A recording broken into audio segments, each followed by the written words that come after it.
We are joined by Joe Roddy, who worked in the Cook County State's Attorney's Office for years. Joe, thanks for giving us a little insight here this afternoon. So let's talk about that exchange with the judge on two occasions, visibly angry there at the prosecutor. Can you tell us what Thomas Binger there is trying to do and how that might lead to a mistrial? Well, I think the first instance, and when the issue comes up whether or not Mr. Rittenhouse said anything when initially questioned, that attacks certainly a defendant's right not to speak and not to say anything or incriminate himself. And I think the point that the state might be trying to draw out there is that, well, you didn't tell anyone at the time that you feared for your life. Now, that is really walking a fine line, because if you comment on someone's lack of making a statement, that's attacking a constitutional issue. So I think that's the first problem there. The second issue involves information that the judge has excluded. And as the judge said to the prosecutor, you were aware of this, you knew that this was an issue. If you were going to go into this area of cross-examination, what typically would happen is at a break or at a sidebar outside the presence of the jury, you would raise that issue with the judge so that so that you do not prejudice the case or the defendant's right to a fair trial by saying something against what the judge has ruled. Joe, the last thing you want to do is make an enemy with the judge. And I think this is what the prosecutor is doing. Well, from what I've seen and read, it sounds like they've lost a lot of pretrial motions and objections and hearings in front of the judge.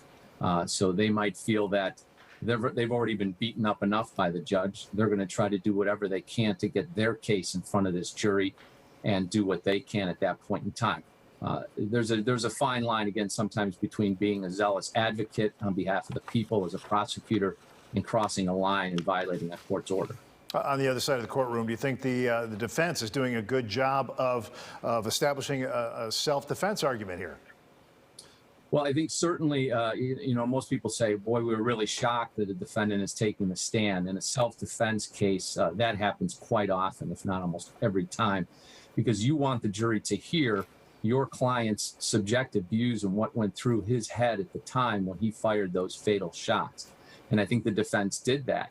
That's just one of the steps that they have to show. What the real issue in this case is the defense has to sell to the jury is that, yes, he was subjective and he thought in his own mind that I needed to use self-defense.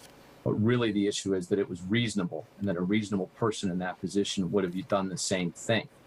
And I think to counter that argument, the state's position is going to say, ladies and gentlemen of the jury, you don't even have to reach that point, because you're not entitled to use a self-defense case if you are the person that initiates or provokes the violent altercation.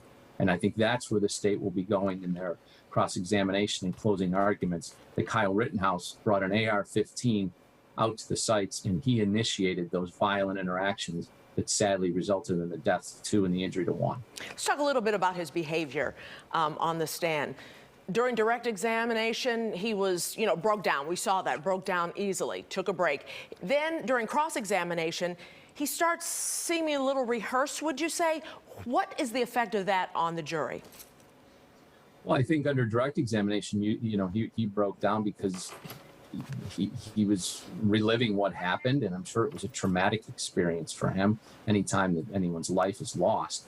So I think that that has an effect on the jury. I wouldn't say that his answers are well scripted on cross-examination. It sounds as though he's very well prepared for cross-examination.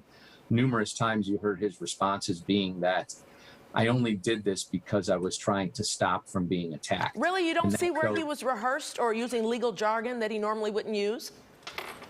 Well, I don't know what kind of jargon he would normally use, but certainly he was prepared. And there's a difference between being rehearsed and prepared. I'm sure his attorney spent hours with him on what their theme is and how to answer questions that they most likely knew were going to come from the government. Joe, in the last few seconds we have here, boy, cell phone video, the home video has really told the story here. What about the drone video? How has all of that impacted the jury and maybe showing what the testimony hasn't brought out?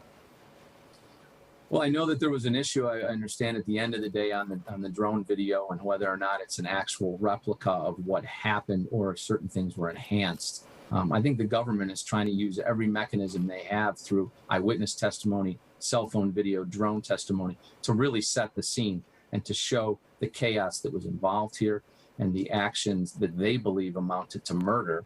And what you're seeing from the defense is that they're trying to use those same pieces of evidence to show that it was a chaotic scene, and our client acted because his life was in danger, and he did what most normal, reasonable people would do in that situation.